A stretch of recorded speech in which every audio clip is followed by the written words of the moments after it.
Hayatımızda olup biten her şey karanlık odada beliren fotoğraf kareleridir.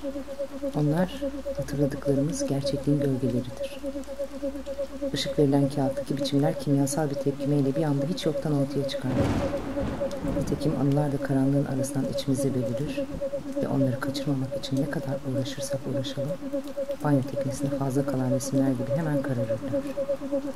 İşte şu anda bu hastane yatağında ben de kendi yok oluşuma kucak açmaya hazırım.